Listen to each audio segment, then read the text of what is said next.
This week, East Timor independence. Can the tiny state survive on its own? Joe Schlesinger on disorder in the New World Order. And an election full of hope in war-torn Sierra Leone.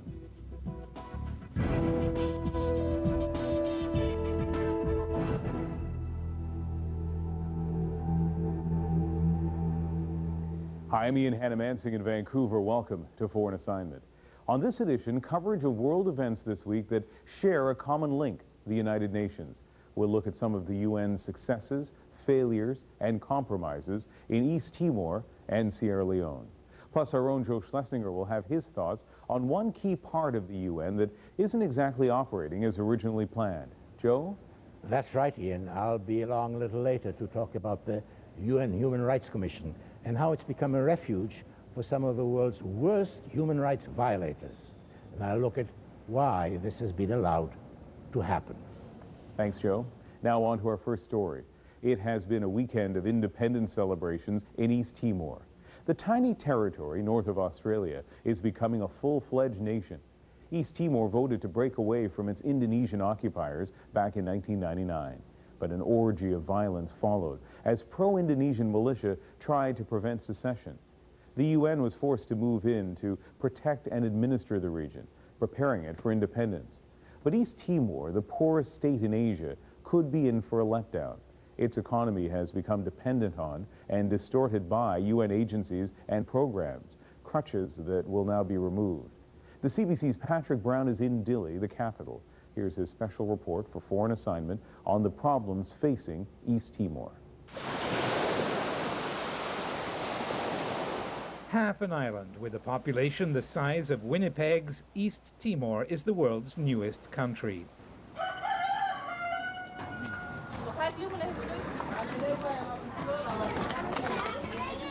Incomes and life expectancy are among the lowest in the world. Rates of illiteracy and disease among the highest. Tiny, poor, but independent at last, East Timor hopes to rise from the ashes of a violent past. When East Timor was a Portuguese colony, this was the governor's palace, the symbol of colonial authority. It was burned down 2 years ago in the orgy of destruction and killing as Indonesia ended its occupation.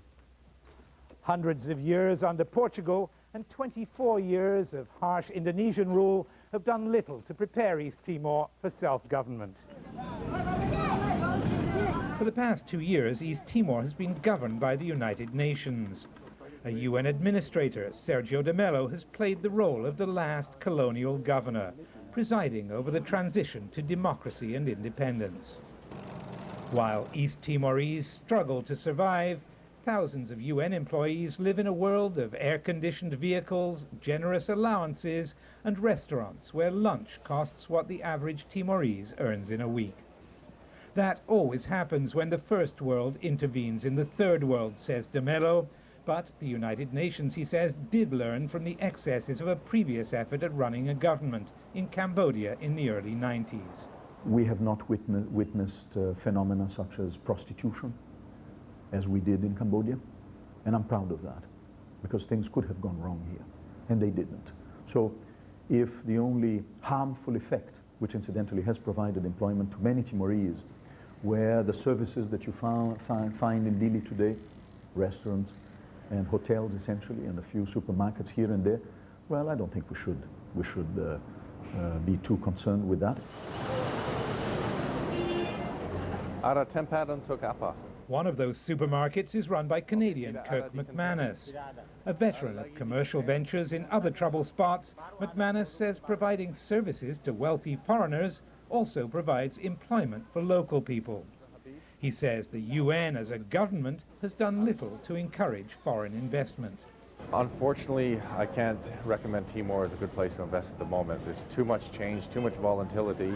As long as the UN are here putting so much restriction on foreign business, it's not going to be the place to be. I'm hoping in the future the new East Timorese government will have a more realistic look at business.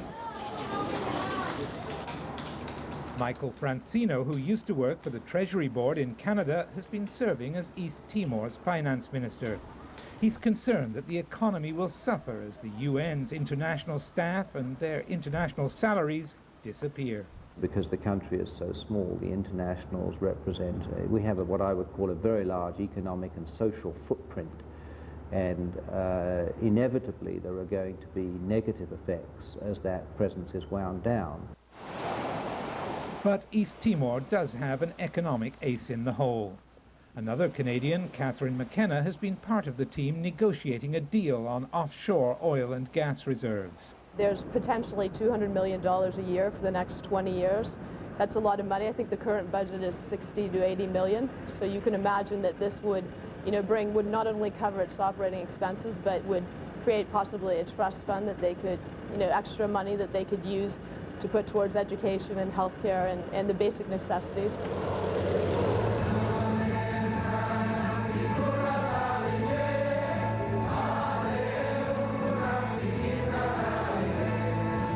And East Timor has a political ace in the hole as well.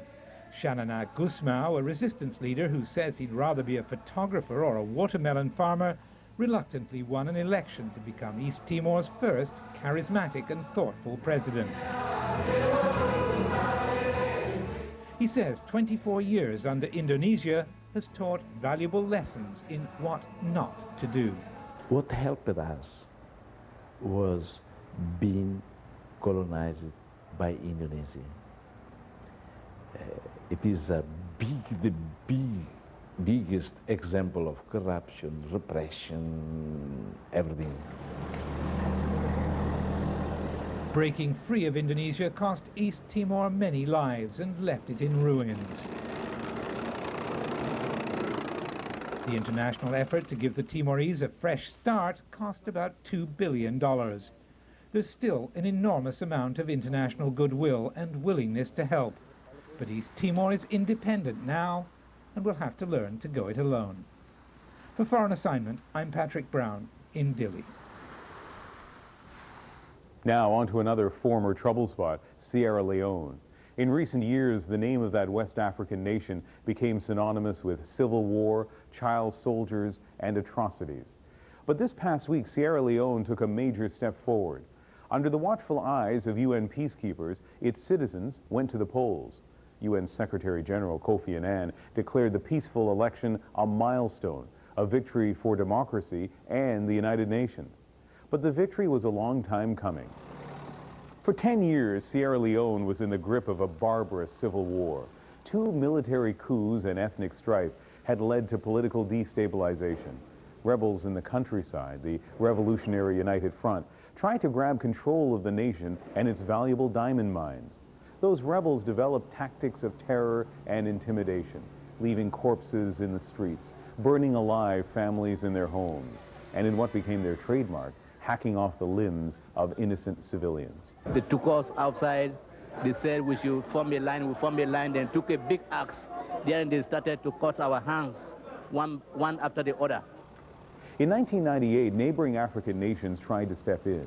The Nigerian-led West African Intervention Force, ECOMOG, stormed the capital of Freetown, and the deposed president, Ahmed Tijan Kaba, was returned to power.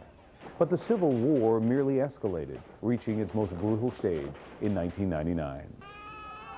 Faced with TV news images of the growing atrocities, the world finally intervened. The UN and Britain sent troops halting the rebel advance. But there were problems with the United Nations presence. 500 UN troops were briefly held hostage by rebels, and there was infighting within the UN force itself. A year and a half ago, the rebels finally agreed to a ceasefire. A short time later, their leader was captured and jailed. The United Nations then introduced a disarmament program, and the war was officially declared over in January. The UN now has more than 17,000 troops in Sierra Leone, the world's largest peacekeeping force. The peace it keeps cleared the way for the presidential and parliamentary elections held this past week. We see the elections as really a milestone in the peace process in Sierra Leone. Sierra Leoneans have gone through a terrible period of war, and by being able to participate in choosing their leaders to lead them into the future, it's the next step in the process. It's a consolidation of the peace process, and we hope it's the beginning of a peaceful future for this country. President Kaba appears to have retained power, defeating the main opposition party and candidates of the Revolutionary United Front, the former rebel movement. CBC reporter Azeb Walde-Georgis covered the Sierra Leone Civil War when she was stationed in Africa. She's been watching the election from her current base in London. Welcome, Azeb. Hi, Ian. Let's begin with the impact that this election will have on the people of Sierra Leone. Well, Ian, it means a lot for the people of Sierra Leone. As you know, they've been through a terrible war. 50,000 people have been killed. More than 10,000 have been mutilated. I don't know, you must remember those terrible images of the people who had their hands hacked off by rebels in their villages. So it means a lot to them. At the end, now it's like a dream coming true. I remember when I was in Sierra Leone, people were very pessimistic. They've seen horror for about 10 years, and they didn't really believe in democracy. And now to witness this election, to see that actually most of the people went to the polling station and voted and still believe in democracy, I think this is quite good news. The incumbent president, Ahmed Tidiane Kaba, has been re-elected. Given that, what can we expect in the future?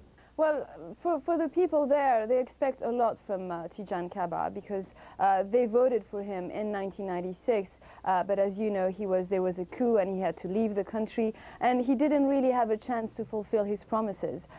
So, of course, people will want to give him a second chance, and I think they expect a lot from him. They expect, of course, democracy, peace, and, of course, prosperity, and hopefully he will be able to fulfill those promises. You've spoken a little bit about your time in Sierra Leone, and I think for many viewers, the indelible images of that time include stories about the child soldiers. What will come of them? Well, of course, there's a whole generation who has been I don't want to say sacrificed because it's a bit pessimistic to say that, but who's been marked for life. I remember this boy who was 14, and his job was to actually amputate people, and he was only 14 when I met him, and he said he's done that for 2 years, and he started doing that when he was 10. And he said basically, you know, he didn't have a choice. They threatened to kill his parents, they threatened him, and he had to do it. And he said, you know, I remember the first person I did, I amputated. It was an old man, and he said after that I didn't remember anything. I was just pretty much obeying the orders and doing the job. But still, he said, it was in May 2000, he said, well, now, you know, I look back and I feel terrible about what I've done, but I'm hoping to be an engineer. So he was still hopeful, and of course he's being monitored by UN people, by UNICEF people who are trying to save those children who have been used during this war. Well, as we mentioned, the UN peacekeeping mission is the largest peacekeeping force deployed in the world right now. It has had problems over the last few years. Now that peace has been secured, albeit a fragile peace, would this UN mission be declared a success? Well, I think so. I mean, I think the challenge maybe now will be, well, will this peace last? And I think the international community must remain vigilant, and also for the people of Sierra Leone, because they've seen that in the past. They were promised that peace will last, and suddenly there was either a rebellion or something would happen that would threaten their peace, and they're still there. They're always there, and they're always paying the consequences. So I think maybe the lesson that the international community should learn from the past experiences is that, well, it's important that we still keep a very close eye on Sierra Leone, and that it's not the end. The peacekeepers shouldn't leave soon because there's a threat. Liberia is not stable. The whole region is not stable yet. So to answer your question, yes, it's been a success, but we still have to remain vigilant. As of the valuable diamond mines in Sierra Leone drove much of the violence, and clearly the fate of those mines is wrapped up in the fate of the country. Who will control the mines in the future? Well, exactly, Ian. I mean, the challenge of the new government will be, well, who's going to control the diamond? Because it was, some people were telling us when we were there, well, you know, Sierra Leoneans were saying, you know, it's unfortunate that we have this diamond because we're fighting for this diamond, and we don't want it. Basically, it's like a poisoned gift they had in their country. So we'll have to see how the government will be able to handle and control this diamond mine. Asa Walde-Georgas in London, thank you. You're welcome. Next, why are countries that abuse human rights being invited to join the UN Human Rights Commission? Joel Schlesinger ponders that question.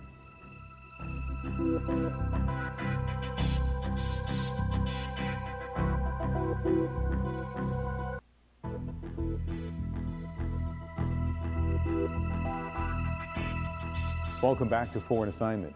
As we mentioned at the beginning of the program, the UN has been a common thread running through our coverage this week, and my colleague Joe Schlesinger continues that theme, looking at a recent controversial move by a United Nations Commission, a move that some critics claim has created a rogues gallery of human rights abusers sitting in judgment of all nations.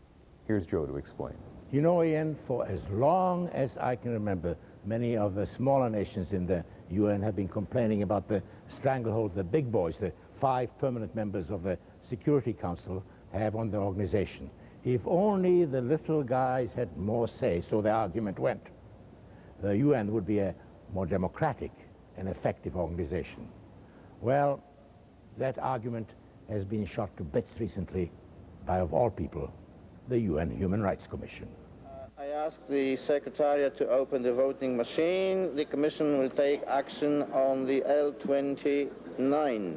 The Commission, whose members are chosen to represent all regions of the world, has not only turned a blind eye to many flagrant rights violations, it has become the preferred club of some of the world's most repressive regimes. Robert Gabriel Mugabe. So it came as no surprise that the Commission failed to rebuke Robert Mugabe's Zimbabwe for the reign of violence he unleashed on his country. Mugabe rigged his re-election as president last March, arresting, among others, the leader of the opposition. Gangs of his supporters staged violent raids on farms owned by whites, and with his backing, occupied them. Several farmers were murdered. From the group of African states, we have 2 candidates. Not only did the UN not rebuke the Mugabe regime, Zimbabwe's peers in the General Assembly actually rewarded Mugabe 3 weeks ago by electing his country to the Human Rights Commission. I hear no objection. It is so decided. Mugabe's representatives should feel right at home on the Commission. Among its 53 members, some of the world's most notorious human rights violators. You could say the abusers, most of them from developing countries, form a bloc that dominates the Commission. The list is long. It goes from A for Algeria to Z for Zimbabwe. The repression in these countries varies from persecuting anyone critical of the government, as in Cuba, or depriving segments of the population, such as women in Saudi Arabia, of their most basic personal rights, to Sudan, whose regime is waging all-out war against much of its own people. To avoid condemnation of their own behavior, these countries work together to protect each other. Investigations are short-circuited and motions to censure defeated. On the other hand, Western democracies such as Canada come in for regular criticism. Canada has been chastised for treatment of its minorities, both of Aboriginals and of newcomers such as refugees. But unlike some of its accusers who stonewall investigations of their actions, Ottawa has agreed to cooperate with the UN Commission.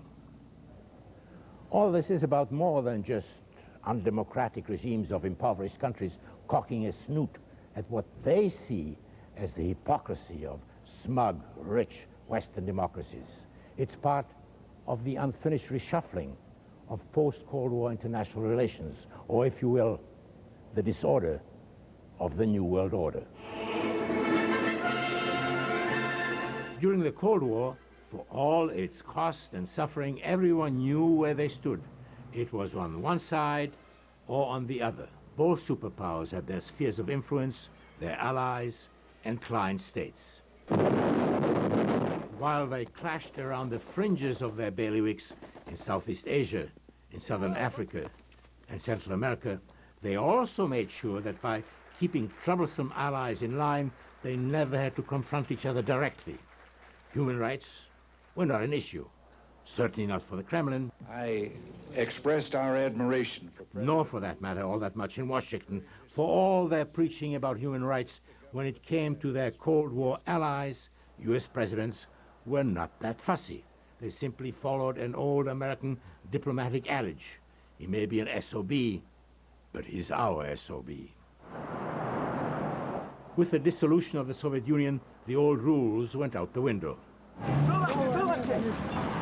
Freed from the Cold War's constraints, the world was awash with local conflicts, such as the murderous ethnic cleansing in the former Yugoslavia, wars that the Cold War superpowers would have stopped before they got out of hand and dragged them into a confrontation. With no threat to its national security in sight, the only superpower left was in no hurry to get involved overseas. When the Americans did intervene, as they did in Bosnia and Kosovo, it was only after things got out of hand and the atrocities became too horrible to be allowed to continue. Human rights, whether in the Balkans or in the Caucasus, came to be seen as justifying outside intervention in the internal affairs of sovereign countries, something that had always been a diplomatic no-no. Sometimes it meant nothing more than a rap on the knuckles. At other times, as in Sierra Leone, it was direct military intervention, or, as in the case of the Indonesian army pull out from East Timor, the outcome of intense diplomatic pressure. That ascendancy of human rights in international affairs led to the rush by transgressors to protect themselves by joining the UN Human Rights Commission. They really needn't have worried. Right now, no one is going to bother much going after Zimbabwe, and certainly not after Russia for its atrocities in Chechnya, or for that matter after Pakistan and other countries for being dictatorships. Since September the 11th, after all, the world has a new priority, the war against terrorism, and that means that the test of friendship is once again what it was during the Cold War. And that is, Ian, it's okay to be a SOB as long as he's our SOB. Thanks, Joe. You're welcome, Ian. And that is Foreign Assignment for this week. If you're interested in learning more about the stories covered on this edition or in contacting us, our website and email addresses will be on the screen in just a moment. I'm Ian Hannah-Mansing in Vancouver. On behalf of Joe Schlesinger in Toronto and all of us here at Foreign Assignment, thanks for watching.